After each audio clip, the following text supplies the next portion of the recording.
Hello, I'm Andy Burgick, Associate Editor at Workforce, and I'm here with Amy Cappellanti-Wolf. She is the SVP and CHRO of Symantec.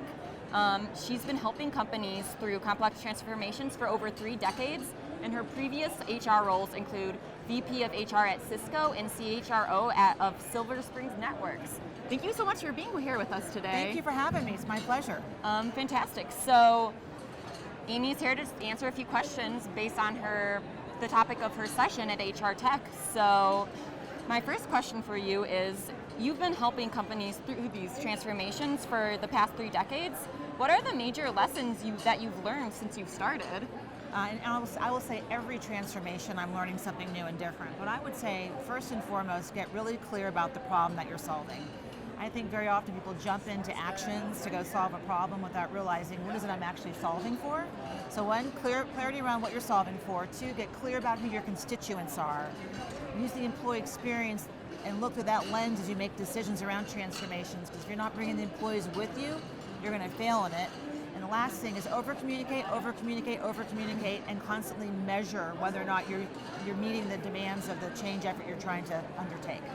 Fantastic, and I love that you brought up that finding that main thing that you do have to change before you go into something, especially at an HR Tech conference, because something I hear from the tech community a lot is the importance of just not getting a new technology and then applying it without actually looking at the problem first. That's exactly right. I've got a famous quote that I always refer to. It's Albert Einstein. It's about, if I had an hour to solve a problem, I'd take the first 55 minutes to get clear about the problem and then 5 minutes to solve it. And I think we have the same opportunity in human resources.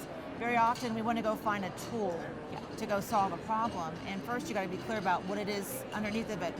Is there a cost issue? Is there a performance issue? Is there a need to be more productive? Is there a need to be more global? And then once you get clear about what you're solving for, you might want to get the process down and then engage in the technology versus jumping right to technology. Perfect, and yeah, I think that lesson is something that cannot be stressed enough. Technology is great and powerful, but know what you're using it for. Exactly. Know that it's addressing something. Yes. So you mentioned communications, and that's one of my big questions here, because the utmost importance of communications. What is the role of internal communication in one of these transformations? Well, first of all, it's huge because people need to know what's happening. They need to be transparent. They need to be able to know where they fit in the change curve and also how they can contribute to some of the things you're solving for. So, and I think very often, however, people confuse internal communications with change management. Internal communications is a subcomponent of a good change strategy. And how we use it at Symantec is we do quarterly pulsing from employees across the company to understand what's top of mind for them around the particular transformation. We do focus groups, and we actually sit down with employees around the globe to get real anecdotal perspectives beyond the data that we pull.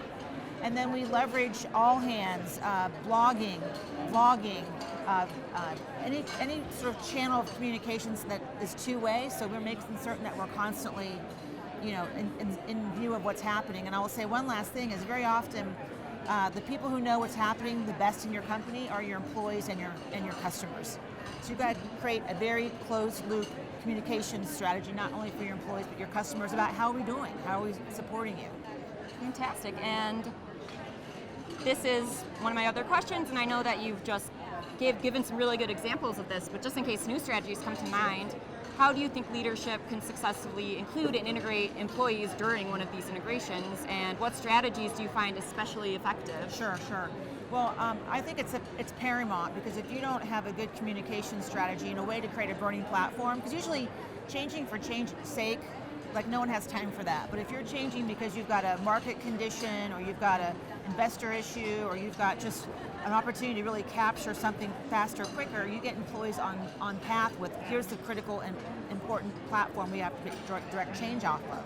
And then from there, you bring the employees into helping diagnose and be part of the solution. So a great example is we recently had a culture initiative where we sent out a full survey to all of our employees, got all of their feedback around what do they like about the current culture, where they want to go. And this was all predicated on the fact that we've done a dozen acquisitions over the years, but very little integration related to the culture And we're realizing now we're having fragmented cultures that were actually impacting business performance. So we made it a business issue, which then led itself to a better business strategy that was better articulated, that then led itself to then what are the values, behaviors, performance we want to drive in the company. So it was a chance to bring culture and business strategy together, which is much more effective than doing them separately. Fantastic. And related to that, topic of all these acquisitions and stuff and changes that can happen in organizations, obviously through certain changes, sometimes employees might worry about their job security, layoffs, things like that. So how do you kind of calm those concerns when there is this change going on in your organization?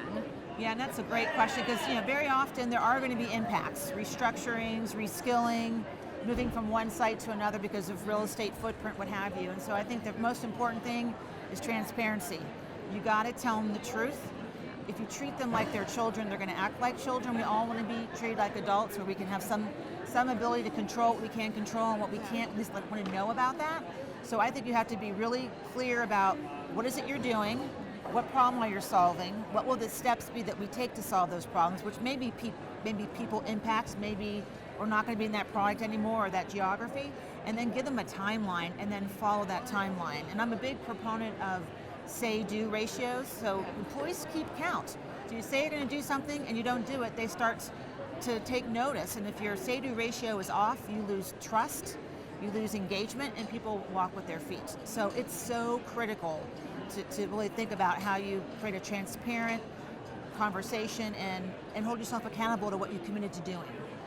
Jessica, I love that example you gave of having that timeline for employees. Do you think that's a common strategy that organizations use? Are you seeing that more? Well, I think it should be, because to me it's common sense. Like anybody wants to know what's the timeline, when can I expect what to happen, and by when, and et cetera. And I think sometimes companies are afraid to put that out there because it kind of raises the bar around performance. Like, okay, we said we're going to do it on that date, we got to do it on that date. And if things slip, then you got to communicate that. But I think sometimes companies are reluctant because they may not have all the answers and they're fearful of putting timelines out that may not be something they can live up to. But I think it's better to say, here's where we're at, here's the obstacles for us to getting to that timeline, but here's what we're going to try and do in the meantime to get us there.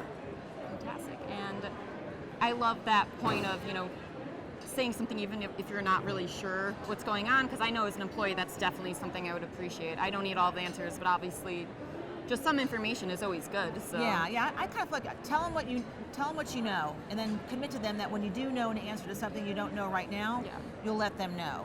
Keeping them in the dark creates a lot more uncertainty. People get distracted, and then you get this water cooler talk that just bubbles up, and then people aren't doing their jobs because they're more concerned about what's happening that they don't know about.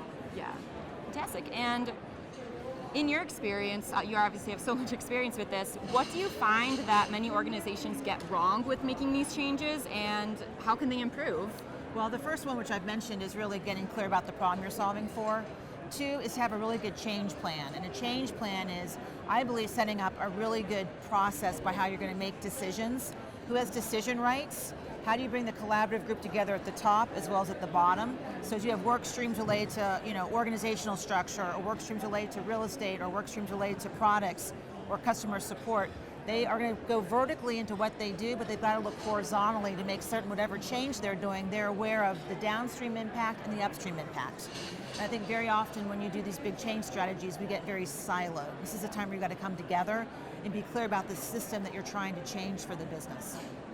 Fantastic. And kind of backpedaling to something else you said previously about having these focus groups of employees, something I'm curious about is, are employees generally pretty open about their feedback? What do organizations, or what can leaders do if they're not getting the answers, if employees might be reluctant to talk about something? Sure.